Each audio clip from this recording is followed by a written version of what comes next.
Okay, so here is the already completed sail lofts. The lake is just past these buildings, and there is a walkway through the buildings that you can get and be directly at the marina. And this is the new building.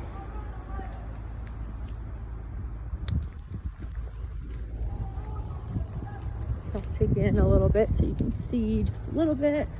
Is a construction zone, but this is going to be the parking deck. You can see those are going to be the large storage units there in front of people's parking spots. And the sun is super harsh right now, but you can see the views. So peak 1 in the distance here. So depending what side of the building you're on, you could see peak 1. And